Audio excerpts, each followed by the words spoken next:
자, 오늘은 존귀하게 살아가는 새해라는 제목으로 함께 말씀을 나누고자 합니다. 인간은 살아가면서 실은 주위 환경에 많은 영향을 받습니다. 자라나는 환경에 따라서 그 사람에 대한 모습이 어느 정도 나타나기도 하죠. 그래서 예전엔 어르신들이 결혼을 할 때 보면 집안을 보라고 한 이유가 바로 그겁니다. 사람을 한 번 봐서는 알 수 없어요. 살다 보면 문제가 생기는 겁니다. 성격도 다르고 살아왔던 모습도 다르기 때문이에요. 실은 사랑도 받아본 사람이 할 수 있습니다. 사랑을 많이 받고 자란 사람은 베푸는데도 훨씬 더 수월해요.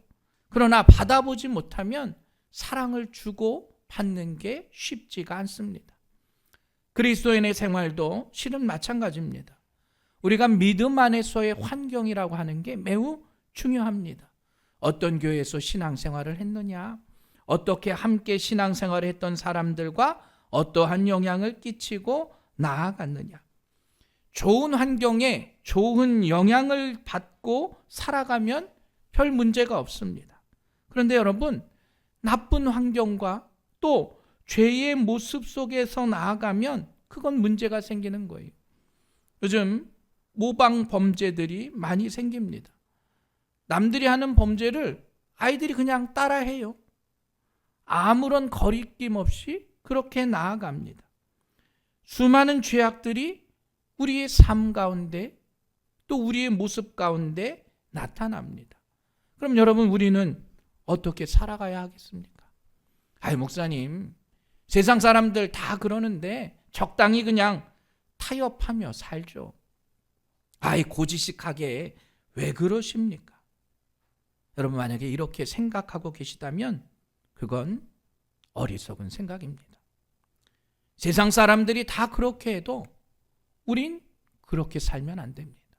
세상 사람들이 다 죄 짓는다고 우리도 죄 지을 수는 없잖아요. 세상 사람들이 다 지옥 간다고 따라갈 수는 없는 겁니다. 우리는 우리의 믿음의 길을 걸어가야 하는 겁니다. 자, 오늘 본문의 말씀은 이사야서의 말씀이에요. 지금 남유다가 엉망이 되었습니다. 우상 숭배를 하고요, 하나님을 의지하는 사람들이 아니라 세상의 것만 의지하는 시대예요. 이사야의 말씀이 그겁니다. 지금 세상은 이렇게 살아도 너희들은 세상과는 다르게 살아야 되지 않냐 말하고 있는 거예요. 세상의 영향을 받지 말고 믿음 안에 살아가라 말하고 있습니다. 그러면서 뭐라고 말합니까? 존귀하게 살아라. 여러분, 하나님께서 인간과 동물을 창조하시고 가장 인간과 동물의 다른 점이 뭐냐? 인간에게는 하나님의 형상을 따라 창조하셨다는 거예요. 우리 안에는 하나님의 형상이 있다는 겁니다. 그래서 우리가 물질적으로나 지식적으로나 도덕적으로나 우리 안에 하나님의 지혜와 의와 존귀함이 있다는 거예요.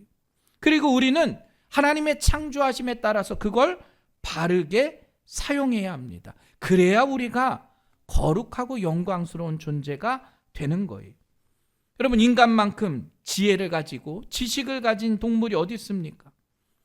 하나님의 창조의 다름은 바로 거기입니다. 그런데 이걸 잘못 사용하면, 주신 지혜와 지식을 잘못 사용하면 악한 사람이 되는 거예요. 정말 나쁜 사람이 되는 겁니다. 하나님의 그 창조하심에 누구는 아름다운 일을 할 수 있고 누구는 추하고 악한 일을 하게 되는 겁니다. 물론 너무나 아름다운 일과 추한 일의 중간 일도 있겠죠. 그냥 될 대로 되라, 나는 나만 잘 되면 된다, 이렇게 살아가는 사람도 있다는 거예요. 여러분, 그럼 만약에 우리는 어떻게 살아가야 되겠습니까? 하나님의 형상으로 창조된 우리 믿음의 성도들은 복되고 귀하고 멋있고 존귀한 인생으로 살아가시길 주님의 이름으로 간절히 축원합니다. 하나님의 그 형상이라고 하는 것에 걸맞는 삶을 살아야 한다라는 거예요. 하나님뿐만 아니라 세상 사람들에게도 인정받는 삶을 살아야 한다는 거예요.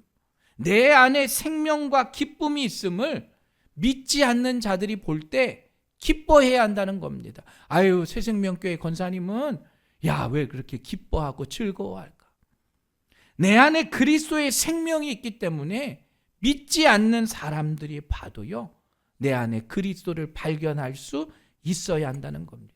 자, 그렇다면 여러분, 존귀하게 살아가기 위해서 우리 안에 있는 그 하나님의 생명을 회복하시길 간절히 축원합니다. 하나님께서는 우리를 창조하시고 하나님의 형상을 우리에게 허락해 주셨어요. 얼마나 상식적인 이야기입니까? 내 안에 하나님의 형상이 있다는 겁니다. 내 안에 존귀한 것이 있다는 거예요. 내 안에 존귀함이 있는 사람은 어떡합니까? 내 생각도 존귀할 수밖에 없어요. 내 안에 언행도 존귀할 수밖에 없어요.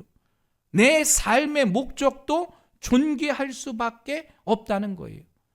그럼 만약에 하나님의 영이 내 안에 있는데 내가 말을 막 할 수 있겠습니까? 내가 화난다고 막 욕하고 다닐 수 있겠어요? 그럴 수 없어요. 우리의 생각이 세상의 사람들과는 다른 생각으로 존귀한 것으로 채워져 나가길 간절히 축원합니다. 그게 바로 하나님의 형상의 회복이에요. 인류에 있어서 가장 시급한 문제가 바로 그겁니다. 우리 인간은 하나님의 형상으로 창조됐는데요, 지금 정치적으로, 경제적으로, 사회적으로 한번 보시기 바래요. 우리가 이성적으로, 영적으로, 지성적으로, 감성적으로 하나님의 형상을 회복된 사람들이 살아가는 세상인가? 아니면 그렇지 않은 사람들이 살아가는 세상인가? 많은 사람들이 하나님의 형상으로 살아가야 됨에도 불구하고요, 하나님의 형상이 아닌 다른 모습으로 나아갑니다. 안타깝게도요, 하나님의 뜻이 아닌 사단의 유혹에 넘어가요. 하나님의 형상이 심각한 손상을 입게 되었다는 겁니다. 내 안에 있는 하나님의 형상이요, 손상을 입었어요. 거룩하고 의롭고 살아가야 될 우리가 악하고 추하고 어리석게 나아간다는 거예요. 요즘 수많은 어려운 문제들을 보게 됩니다. 여러분, 얼마나 흉악한 범죄들이 생겨요. 가정 안에서요, 부부 간에, 부모와 자녀 간에 있을 수 없는 일들이 일어나고 있습니다. 왜냐? 하나님의 형상이 손상됐기 때문이에요. 우리는 생명의 길로 나아가야 되는데 악한 길로, 잘못된 길로 나아가니까 심각한 문제가 생기는 거예요. 여러분, 우리 안에 있는 그 하나님의 형상을 회복할 수 있는 여러분들 되시길 간절히 축원합니다. 그게 생명의 길인데 세상의 사람들은 엉뚱한 길로 나아가요. 그렇잖아요. 잘 모르겠지만 이렇게 돼지 머리 놓고 아직도 막 고사 지내고 그래요. 돼지 머리가 맛있긴 하지만 여러분, 거기다 두고 우리가 그럴 리가 뭐가 있겠습니까? 그 안에 생명이 있는 것도 아니고 그것을 통해서 내가 평안함을 얻는 것도 아닌데, 누구는 돈과 명예와 권력에 자신의 모든 것을 다 팔고 추하게 살아가요. 하루속히 이 나라와 이 민족뿐만 아니라 하나님의 창조된 모든 백성들이 하나님의 그 고귀한 형상을 회복하고 우리가 정말로 하나님께 영광스러운 삶을 살아갈 수 있는 우리 새생명교회 성도들 되시길 간절히 축원합니다. 그래서 여러분, 올 한 해는 존귀한 자로 살아가십시오. 내가 존귀하다라고 하는 그 마음을 가지고 여러분 기도하며 나아가십시오. 그러기 위해서 먼저 우리가 기억해야 할 것이 있어요. 내가 존귀한 자라는 사실을 늘 잊지 말아야 합니다. 세상엔 어리석은 사람과 존귀한 사람이 있어요. 존귀한 자는 누구냐?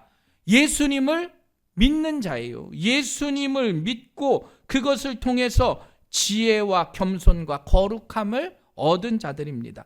여러분, 시편 16편 3절에 보면 땅에 있는 성도들은 존귀한 자들이니 나의 모든 즐거움이 그들에게 있도다.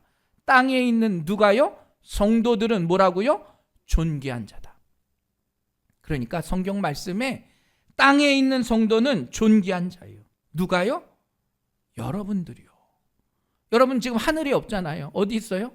땅에 계시잖아요. 우리를 하나님께서는 존귀한 자라 말해요. 이 존귀함은 세상의 것과 다릅니다. 하늘에 있는 성도가 아니라 지금 이 땅에 있는 성도도 존귀해요. 내가 가난해도 부자도 성도는 존귀한 거예요. 내가 건강하거나 병들어도 성도는 존귀한 거예요. 많이 배우건 못 배우건 그건 상관없습니다. 권력이 있던 없던 상관이 없어요. 내가 바로 존귀한 자임을 여러분 잊지 마시길 간절히 축원합니다. 그래서 2026년도에는 누구를 만나든지요, 나는 존귀한 자임을 드러내십시오. 내가 존귀함을 가지고 살아감을 나타내십시오. 실은 주님께서도 한 생명은 천하보다 귀하대요. 내 생명 하나는 그 무엇과도 바꿀 수 없습니다. 아무리 잘난 사람 만나도 여러분 기죽지 마세요. 나는 존귀하기 때문이에요. 누군가에게 우리가 열등의식으로 사로잡힐 필요가 없습니다. 왜냐? 나는 존귀한 자이기 때문이에요.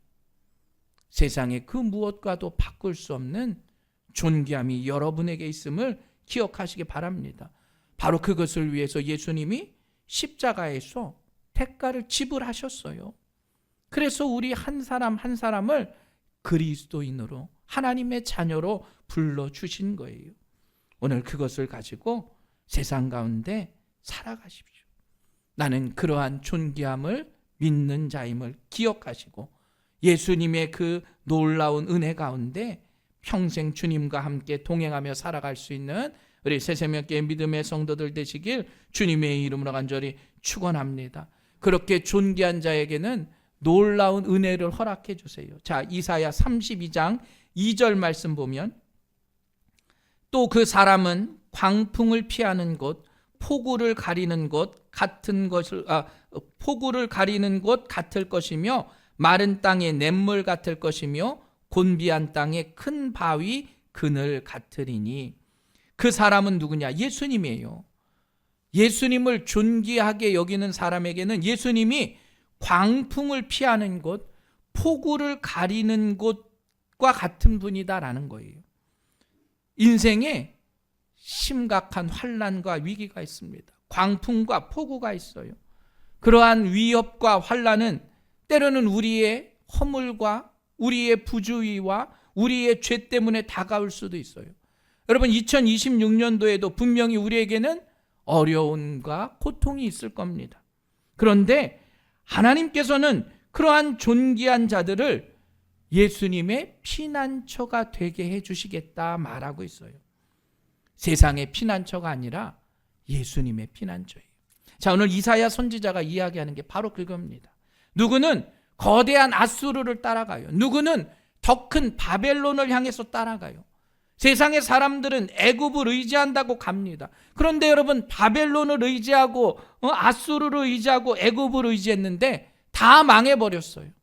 그 누구도 살아남지 못했습니다. 반석 되시는 주님을 따라갈 때 주님이 나의 피난처이심을 깨달으시길 간절히 축원합니다.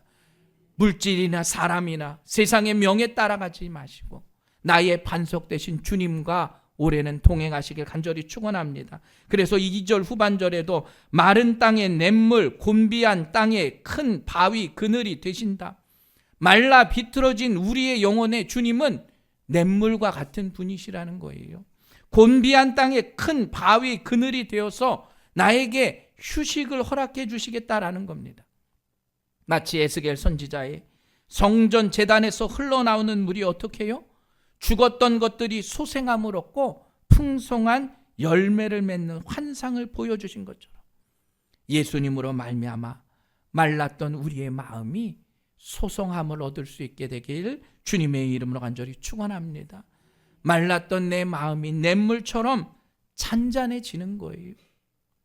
여러분 한번 생각해 보세요. 수많은 인간의 관계가 있습니다. 그런데 옆에 사람이요 말라 비틀어진 심정이에요. 아무리 찔러도요 변하지 않아요. 여러분 말라 비틀어진 심령을 어떻게 바꿀 수 있겠어요? 바꿔지지 않습니다. 예수님의 샘물 같은 은혜가 있어야 그 말랐던 마음이 샘물처럼 잔잔해지는 거예요. 오늘 우리에게도 마찬가지예요. 존귀한 자로 주님의 보호하심과 은혜가 여러분의 삶 가운데 함께 하시길 주님의 이름으로 간절히 축원합니다. 여러분, 그럴 때 내 마음에 안식을 누릴 수 있지 않겠습니까? 영접하는 자, 곧 그 이름을 믿는 자에게는 하나님의 자녀가 되는 권세를 주셨어요. 나에게 하나님의 자녀 성도라는 권세를 주셨습니다. 내가 하나님의 자녀고 성도이기에 나는 존귀한 사람이에요. 절대로 나 자신을 비하하지 마세요. 나는 정말로 소중한 사람이고, 나는 좌절하거나 포기하지 않고 주님 주시는 말씀대로 올 한 해는 승리할 수 있는 복된 성도들임을 기억하시고, 어떤 일이 있어도 올해는 나는 존귀한 자임을 기억하며 살아갈 수 있는 여러분들 되시길 간절히 축원합니다. 두 번째, 내가 존귀한 자라는 걸 깨달았으면 나는 존귀한 일을 계획해야 합니다. 여러분, 악한 자는 악한 일만 계획해요. 악한 사람은 악한 일만 할 수밖에 없어요. 자, 7절 말씀 보겠습니다. 이사야 32장 7절.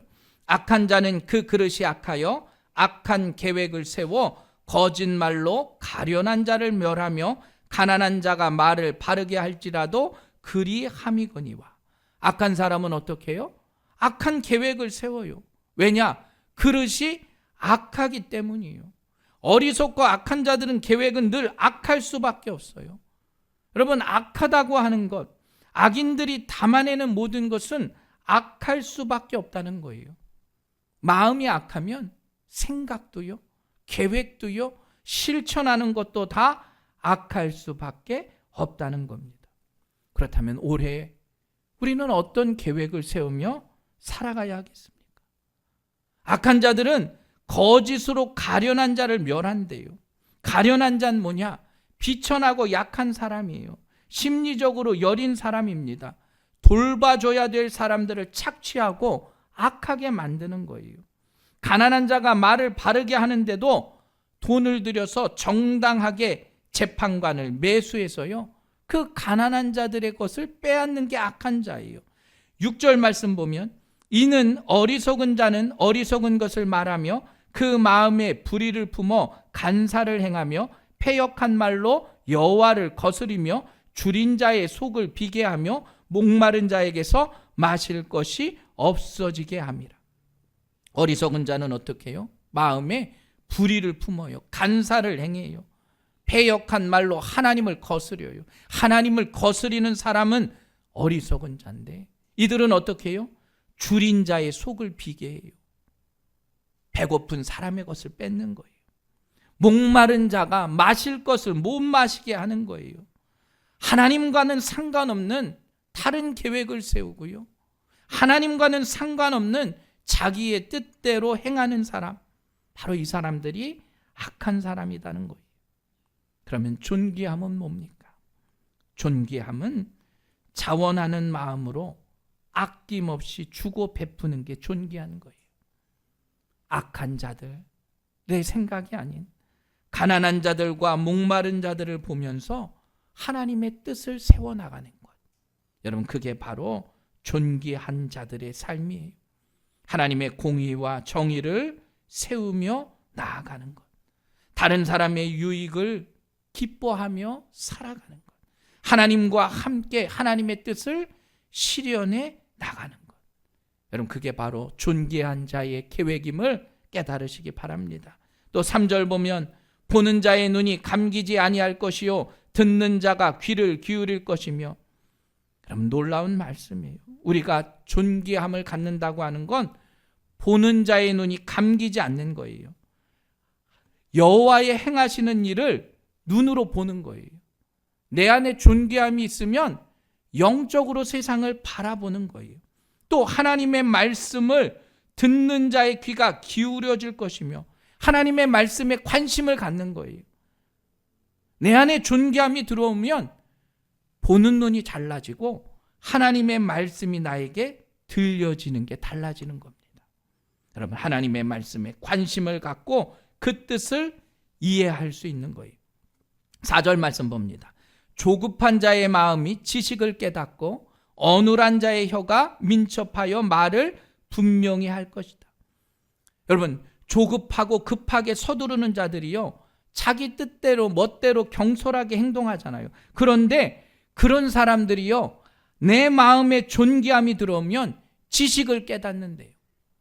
또 어눌한 자의 혀가, 내가 말을 잘 못하고 내 말이 어눌하지만 하나님의 말씀이 들어오면 말을 어떻게? 분명히 한다. 여호와의 말씀을 분별하는 은사와 은혜가 누구에게요? 존귀한 자에게 임하게 됨을 기억하시기 바랍니다. 그래서 존귀한 자는 뭐냐? 보지 못하는 것을 보는 거예요. 듣지 못하는 것을 듣는 겁니다. 내가 보지 못하는 것, 듣지 못하는 것, 세상 사람들이 보지도 못하고 듣지도 못하는 걸 나는 보고 듣기 때문에 나는 존귀한 계획을 할 수 있는 거예요. 여러분, 2026년도에는 이러한 존귀한 계획을 세우며 살아가시길 간절히 축원합니다. 존귀한 자로 살아가는 자는 우리의 예배에 대해서 존귀한 계획을 세우셔야 돼요. 아, 나에게 예배는 어떠한가?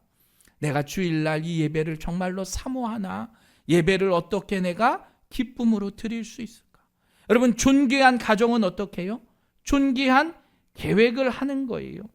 올해는 내가 전도에 대한 계획을, 올해는 내가 선교와 구제와 헌금에 대한 계획을, 올해는 내가 기도에 대한 계획을 점점 더 존귀하게 나아가는 거예요. 우리가 연세가 많으신 분들도 여러분 기억하십시오. 우리도 하나님 나라에 갈 존귀한 계획을 하셔야 돼요. 여러분, 내가 살다가 지쳐서 이제 나이가 들어서 하나님께 가는 게 아니라 하나님께 가기 전에 기쁨으로 그것을 준비하셔야 합니다. 그게 바로 존귀한 계획이에요. 가장 값진 건 이 세상에서 없어지는 것이 아니에요. 천국에 상급이 있기 때문에 우리에게 그러한 존귀함을 준비하셔라라는 거예요. 세상의 사람들은요, 내가 성공하기 위해서 수년간의 계획을 해요. 롱텀의 계획과 숏텀의 계획, 1년간, 3년간, 5년간, 10년간 그렇게 계획하는 사람들은 그렇게 계획하고 준비하고 그래서 많은 돈을 벌어요. 그렇잖아요. 준비되지 않으면 결코 얻을 수 없어요. 마찬가지입니다, 여러분. 물질의 축복을 원하시면 물질의 축복에 대한 소원도 준비하세요. 계획하셔야 합니다. 내가 존귀한 자로 살기 위해서 건강한 복을 원하시면 건강에 대한 계획도 하셔야 해요. 그래야 그 존귀한 복이 나에게 임하는 겁니다. 그런데 많은 사람들은 그래요. 계획하고 실행하지만 그것을 끝까지 해내지 못해요. 여러분, 야쿰이라고 하는 것, 그건 견고히 선다라는 겁니다. 우리가 하나님의 계획을 세웠으면 그 계획 앞에 견고히 서나가야 합니다. 견고히 서지 않으면, 계획만 가지면 아무 소용이 없어요. 우리나라뿐만 아니라 외국도 마찬가지입니다. 새해 결심을 하고 그것을 어느 정도 지켰냐? 많은 사람들이 결심을 하지만 연말에 가면 그 결심을 지킨 사람은 한 10%밖에 안 된대요. 또 내가 어떠한 일을 다짐해서 새해 초에 결심하는데 한 평균 5일 정도 하다가 그친대요. 자, 우리나라는 더 작아요. 우리나라는 며칠이요? 작심 3일, 다이어트 3일이면 끝입니다. 내가 건강하기 위해선 여러분 계획하는 것뿐만 아니라 실행해야 해요. 습관이 되기 위해선 적어도 2달이 있어야 된답니다. 기도의 습관도 2달은 해야 돼요. 새벽 기도도 2달을 해야 새벽에 일어날 수 있는 힘이 생기는 거예요. 모든 화살이 명중되지 않아요. 아이들이 금방 걸음마를 달리기 선수처럼 할 수 있지 않아요. 수백 번 넘어져야 합니다. 어떻게 되기 위해서? 견고하게 설 때까지. 신앙은 바로 그겁니다. 내 안에 있는 예수 그리스도의 존귀함을 가지고 내가 나아가는데요, 넘어지죠. 힘들어서 쓰러지고 좌절하지만 견고하게 또 일어서는 겁니다. 또 일어서고 또 일어서고, 그 실패가 끝이 아니라 과정임을 기억해야 합니다. 나이가 들었다고 포기하지 마시기 바랍니다. 수많은 거장들은 나이 들어서도요 그 일을 감당했어요. 아브라함은 75세에 부름을 받아요. 갈렙은 85세 이 산지를 내게 주소서 전쟁의 선봉에 섭니다. 여러분 괴테의 파우스트를 완성한 시기가 82세래요. 그가 죽기 9개월 전에 파우스트를 썼대요. 피카소는 92살까지 창작 활동을 했습니다. 여러분 처음부터 큰 건 있을 수 없어요. 신앙도 마찬가지입니다. 우리의 존귀함도 마찬가지예요. 내가 나쁘게 살다가 하루아침에 존귀하게 변하는 거 힘들어요. 그러나 내 안에 존귀함을 조금씩 모아가는 건 할 수 있어요. 우리의 작은 존귀함으로부터 올 한 해 시작하시길 간절히 축원합니다. 우리의 그 작은 존귀함이 커져서요 하나님께 더 큰 영광을 올려드릴 수 있는 우리 새생명교회 성도들 되시길 주님의 이름으로 간절히 축원합니다. 그래서 오늘 본문 우리에게 말씀해요. 존귀한 자는 존귀한 일을 계획하나니 그는 항상 존귀한 일에 서리라. 존귀한 하나님의 형상으로 회복되어서 우리 새생명교회가 아름답게 서가고 여러분들도 존귀한 존재로서 하나님께 복되고 귀한 인생의 삶을 멋있게 살아갈 수 있는 여러분들 되시길 주님의 이름을 간절히 축원합니다. 여러분 그러기 위해선 먼저 우리의 생각이 존귀해야 해요. 과연 하나님을 기쁘시게 하는 것이 무엇일까? 어리석은 인생이 아니라 하나님의 방법대로 내 안에 생명과 기쁨과 유익을 가져다 주는 것이 무엇일까? 아까 말했듯이 내가 올해 건강하기 위해서 어떻게 해야 되겠습니까? 준비해야 합니다. 운동도 하셔야 하고요. 먹는 것도 조절하셔야 하고요. 머리로만 내가 올해는 건강하길 바라면 절대 난 건강해질 수 없어요. 신앙의 길도 마찬가지입니다. 올해 내가 믿음 안에서 신앙생활 열심히 해야지 머릿속으로만 신앙생활 할 수는 없는 거예요. 오늘 그러한 말씀을 붙잡고 여러분 기도하십시오. 묵상하십시오. 성령의 충만함으로 세상의 유혹과 핍박을 이기시고 존귀하신 하나님 자녀라는 사실을 잊지 마시고 올해는 더욱더 존귀하게 살아가시길 간절히 축원합니다. 존귀한 하나님의 형상이 내 안에 있다고 하는 건 나에겐 자랑스러운 일이에요. 나는 고상하고 아름답고 의로운 사람입니다. 그러니까 어디 가서 나쁜 짓 할 수 없어요. 난 존귀한 인생이기 때문에 나를 통해서 누군가에게 존귀함이 전해져야 합니다. 그래야 내가 아름다운 존귀한 삶을 살아가는 거예요. 여러분 나는 존귀한 자를 잊지 마십시오. 그리고 그 존귀함을 여러분의 자녀들에게요, 우리의 이웃들에게요, 우리의 가족들에게 전해 주십시오. 그것이 바로 주님의 은혜입니다. 그러면 나도 인정받아요. 저분은 보통 분이 아니구나. 저분은 정말 사랑이 넘치는 분이구나. 그런 분들은 존귀함을 알지 못하지만 그들이 생각할 때도 이런 분은 다른 분이구나 알 수 있다는 거예요. 우린 그걸 존귀함이라고 말합니다. 빛과 소금의 사명을 감당하는 하나님 나라가 우리에게 다가오고 있음을 기억하시고 올 한 해는 존귀하게 그 사명 감당하는 복된 한 해가 되시길 주님의 이름으로 간절히 축원합니다.